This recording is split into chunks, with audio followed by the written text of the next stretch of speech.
Hey renovators, how is it when you just want to take the kid to school, no other plans other than go for a drive, drop him off, come back home, do a bit of stuff around the house, you walk into the garage, what do you find?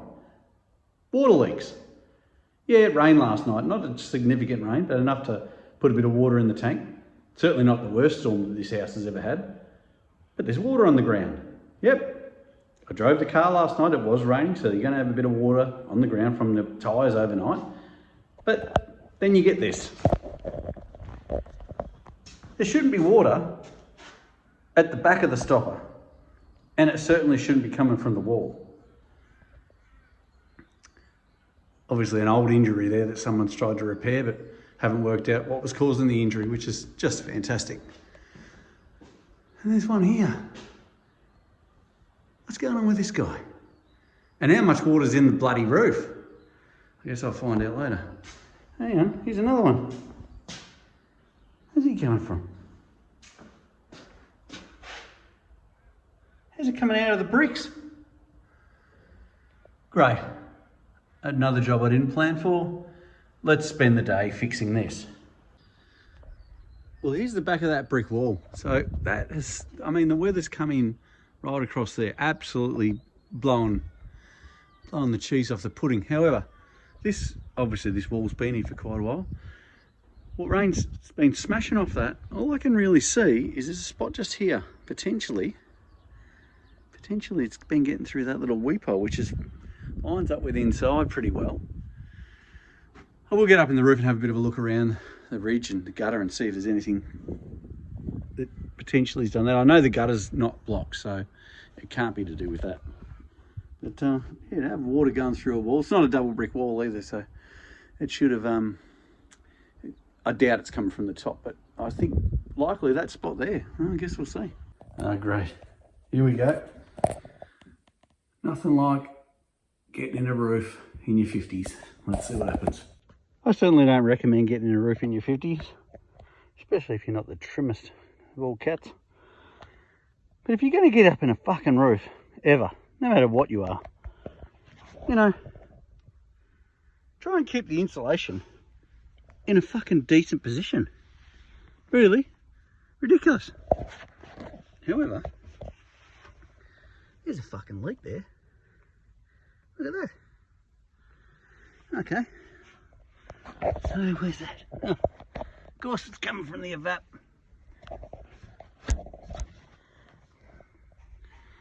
Oh, the evaporative cooling with shit leaks. Awesome.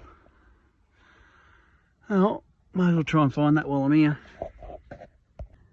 Well, the last thing I want to do is take this evap cooler duct off, but I'm going to have to because I'm sure it's in the dropper itself. Let's have a look. It's typical of that. There's a lot of horror, but no water. Interesting. Okay. Keep on looking. Well, anyone who's ever chased leaks before knows that they can be a bit of a bastard to find, and this is no exception. But just try and follow the trails, and so you look for things like just any sort of drops. And from here, I don't know if you can see it from this angle, a bit weird, but there is actually a drop just over here. See a drop of water there. That's blown in from somewhere, and obviously it's blown in from somewhere. I would say likely, I don't know if you can see, but there's a big flashing that runs through the back of this evap cooler and bows down just a little bit here, which is actually the side where the wind and weather was howling in from. So potentially it's loaded up against the evap, come out and dropped over the side. The only reason I'm thinking that seems to be the most obvious, but also there is a drop just on the inside here, which I don't know if you can see, but basically just sort of there. So potentially it's run over from there. The drop that's at the back at the top here, actually being the sort of weather we had, could have actually blown up. Wind gusts blowing up the side of the vap and just lapping it over the back, potentially, because the rest of it is actually really, really sound. So that's where I'll be sort of looking first, to try and seal this thing up and look at ways of preventing this in the future on the outside and the inside without blocking the design of the function of that flashing itself. So anyway, let's find another one. Well, that's fairly awesome. I've got all the way down here And I need to get on the other side of this. I've got no chance of getting on the other side of that. Fuck. The leak's in there. Oh, I'll have to, because there's a bathroom exhaust fan, so I know it's just where the second lot of trusses are in there. I can't get in there. I'll have to put a manhole in the garage and access it from that end, which looks like there's no insulation down there anyway, so it's worth doing it. And at least I can insulate that later. Have a look at this fucking shit. Amplifier power supply into a booster, into a splitter box to multi-broadcast. Probably Foxtel through the house. Seriously, if you had someone come to your house and they were doing terminations of cables like this, look at that. Jesus. And then a power lead. Power lead running all the way back to the heater. Yeah, I didn't look for 1,000 jobs today. I couldn't really get near the garage as you've seen before, so I was sort of underneath that bit there. And I reckon the leak's about there somewhere. Somewhere there, because here's your garage. One of the leaks is about there. One's over the inside of that door in a little bit, so somewhere in here, something's running from somewhere in. Let's have a look. It's a garage, so really I can put a manhole anywhere in here, but I don't know if you can see on the camera, but there's a leak just up there in the middle, so I'm probably going to put the manhole there, and I'll just use my keyhole, plastic keyhole saw to pop a little bit of the hole in case that's holding water up the top, and in the back you can see that water covered in the back of that. So hopefully I'll put the manhole there. It's going to cover that water damage for a start, and then the garage doesn't matter. So, yeah, pop a hole, see how we go. No idea if it's hot water or not, but I reckon it will be, because, I mean, the water's got to get through there to come out, so there we go. Well, it's right on a truss, which is a bit shit. Very shit, actually.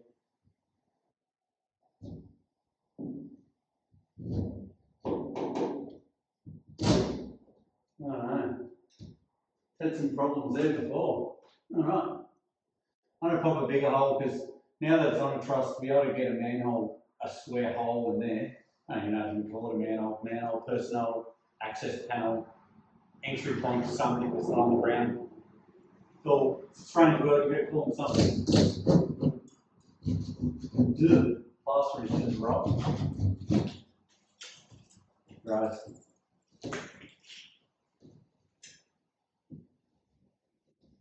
No, so there's a truss running straight through here, so I'm going to actually favour this side of it. Just see where we go. Not a whole heap of room. So I'm just opening it up enough to be able to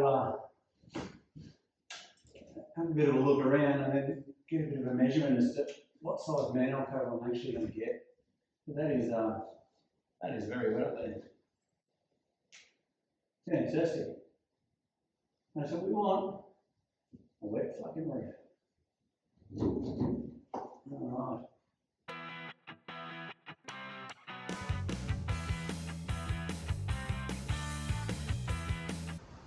At least for the garage, there's no insulation up there, although there will be up there.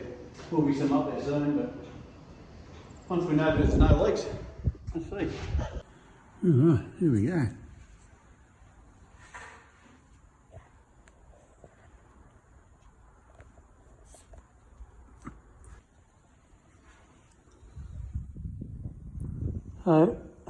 Where it actually seems to be coming in, look at the bottom of this truss. I actually reckon it's running down that truss there. Yeah. So follow him up there. It's the top of a valley, so potentially something with this valley is NQR. Alright, so what we get. Because I know I'm going to put a manhole cover in here, I really need a bit more access to see exactly what's going on and where the leaks possibly come from. Sometimes water will come through a roof and cling to something, like cling to a piece of metal or cling to a piece of timber or whatever, and it can run a long way. So it's not to say that the leak is directly above, although I sort of think that at the moment. It could be anywhere, it could be down there, it could be back that way, until I can really get a good access to have a decent look. I'm a little bit stuffed. And I've got this board because I've got heaps of manhole covers on in the past, and they're all sorts of different sizes from 450mm to 500-600 odd. And because I know that I'm going to be trying to get the biggest one I can, which is going to be in around the 600 by 600, I've just got this bit of wood I'm using as a template just to try and see where they will fit with the roof battens and trusses that are up there. And just happens to be a piece of wood that we're using. We're going to put a wood fire in, and didn't know which one to get, so we thought we'd build a mock-up fire. And yeah, I don't know if you can see that, but my attempt at humour, I drew a fire on it just before, so we could sit in the lounge room and look at what it will look like. Anyway, just going to try and put that on there, get a bit of an idea where that template's going to go, being that the manhole cover is going to have a bit of a skirt around it anyway, so that's going to go like underneath that cut a little bit to hide the cut that's broken away with the rotten plaster, but that's all truss right above that anyway, so hopefully I can hide as much as I can at the pinholes to try and get access. And even if it's along one of those battens that's there, it's going to be a 600, so this is only 450 wide, so it's still going to, the actual manhole cover is going to be out there somewhere. So anyway, enough jibber jabber.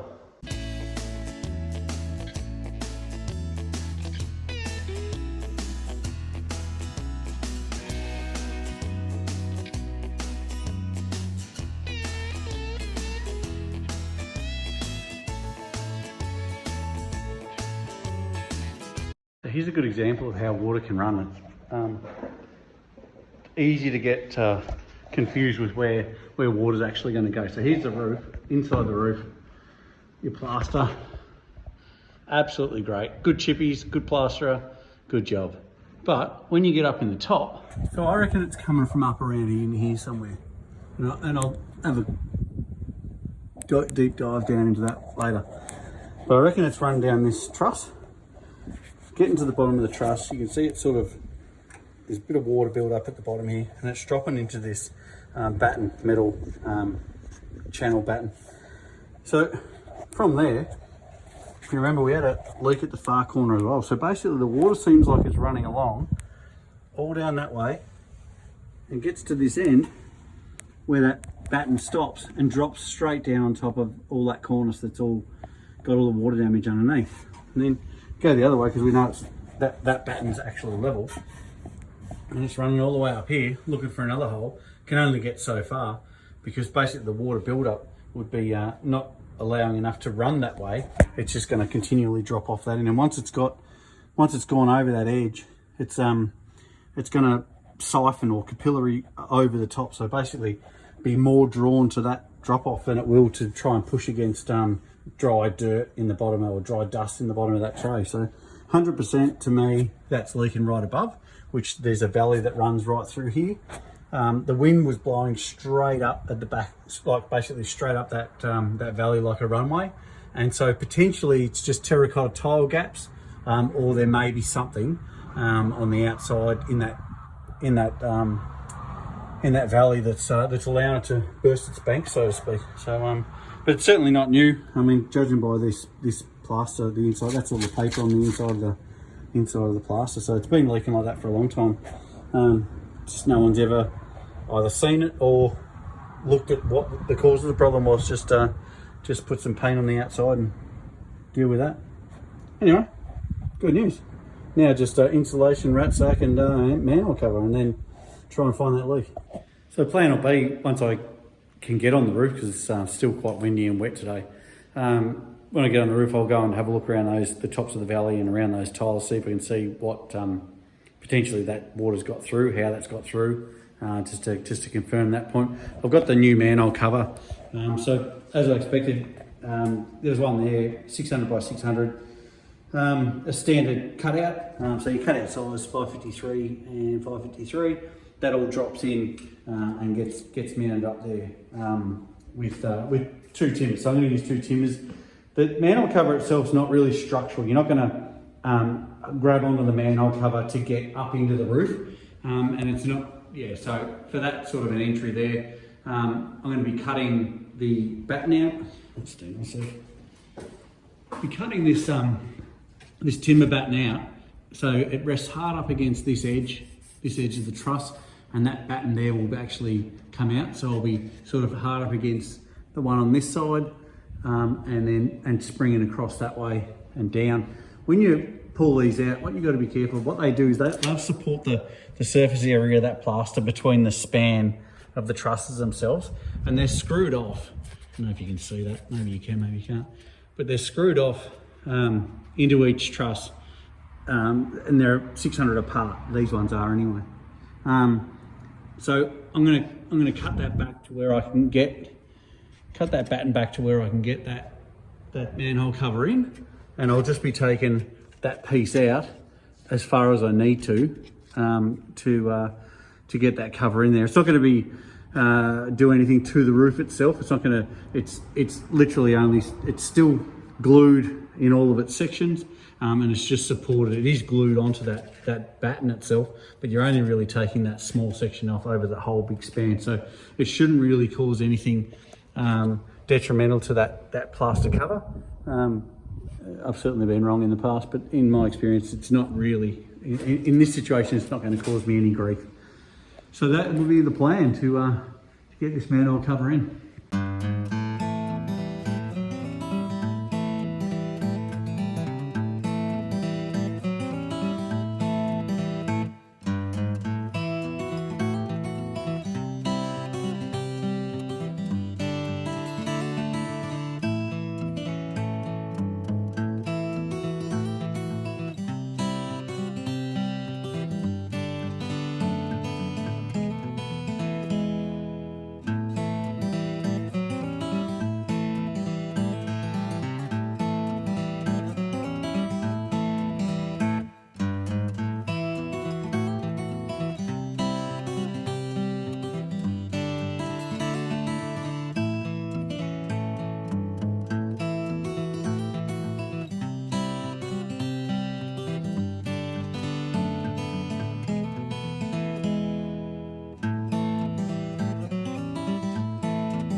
The manhole cover's all done. Went basically as expected. Have a look.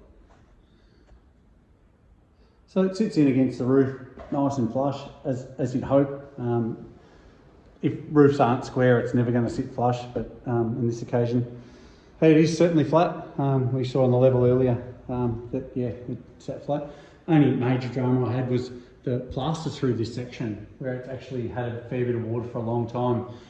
Certainly up the top, I don't know if you can see there, but there's old plaster that's it's basically got no body to it. So instead of being out on the side that I was going to be out on, I ended up sort of coming across, which ended up a bit closer to this this part of the truss than expected, which meant I had to slot a little bit of that. And all that means really is when I go to put the manhole cover in, I basically come up one way and then it just drops back down underneath that to get back in.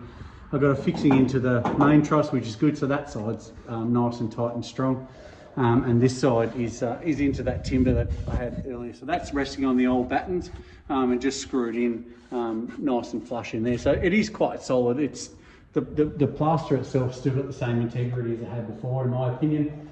Although there's some issues with the this soft plaster, so I'll see how I go with that. I may end up having to put another piece in, or hopefully I can just get away with filling it once it dries out, see what it looks like. As long as it doesn't end up like a non-flat surface that you can see from the ground, that'll be the major issue. But that's that bit done. Now it's on the roof, and I can get a chance to get up there and find out what the rest of it looks like. See how I go. So I got a bit of a gap in the rain, which is bloody you have a look, that's where all the weather was coming from. So there's absolutely nothing stopping that weather coming howling through. And when it's strong winds and rain, it's absolutely going to smash through. So this is the valley that was on the inside that you saw. So that valley, that wind was running straight up there, hitting the top, probably flicking off the top. First glance at this valley, really, I mean, it's been repointed, so to an extent, a lot of crap in there, but it's been repointed, so most of it really is reasonably good to the first glance. Things to be looking at is along here under the ridge cap. Potentially it could have blown up in there. Very hard for water to get out once it gets in those sorts of caps, because it's all been mortared and then that's sort of given way for whatever reason. The actual top of this valley itself, I mean, even up in there, potentially all around there, it's once the water gets in there, if it can't come out because of the positive pressure of the wind or something like that, it's just going to build up and then end up right in there. It would certainly be swirling in this section here. That tile there where it's been cut off, there's a little bit of an edge of that tile where maybe it could have shot back in underneath that tile there. I would say probably unlikely. This side certainly seems a fair chance actually, because the very edge of the tile's there, so any of the water that's going to lap over the tile and end up in this overlap drain, there's two ribs inside there that's designed to try and slow it down. If the water's flying out, if there's too much, it might spill over, but it's got another channel before it gets on the other side. But that could spill over into the underneath. Now, on the inside of that, there's not much there other than where that flushing goes through, and that flushing should go up a fair way, really, and it should be able to catch it. But if this mud's been pushed through too much, then maybe that's not allowed any of the water to get all the way down once it's in there. Usually in there too, they also have some sort of sponge foam which the roofers will put down, and they'll be sticking all these tiles to it. So there could be a whole lot of stuff in there going on. But what we do know for sure is it's leaking at the top of this valley, and there certainly is some areas of concern, like certainly up in through there of that ridge, and then down on the inside. The inside of that ridge, really, you've got the top of your truss itself on either side, and then you've got basically an open gap. I don't know if you saw that on the inside, but there's certainly a bit of an open gap. So once the water gets in there, it has a great potential of going down. And because there's those areas of concern and moss growing, so obviously it's been wet certainly had a fair bit of water up here over time. And that is holding a bit of water. Like that is actually quite wet, but it has been a wet day. And it's going to seal up around those areas and see how we go with that. Now I've got the manhole there. At least I can monitor down the track should it cause a leak. See what happens. Well, this is what we've ended up with, really. Just wait and see how this goes. These are all the main areas of concern that I could see. Really until we get a decent amount of rain and give it a bit of a test. Certainly nowhere on that side. There's no broken tiles or anything of significance there that's jumping out to me. Not uncommon for the top of a valley to have a bit of a wash. If there's a slight gap, it's with a heap of weather, it's certainly going to come in. Even I noticed on another part of the roof, not that I know if it's leaking there or not, but there's a bit of a kick on a bit of flashing there, where if that wind's howling, and it's literally going to get underneath there and pull up and probably push up that lead flashing that's underneath, and it has the potential to spill over. So I might go and have a bit of a look at that one too while I'm on the roof.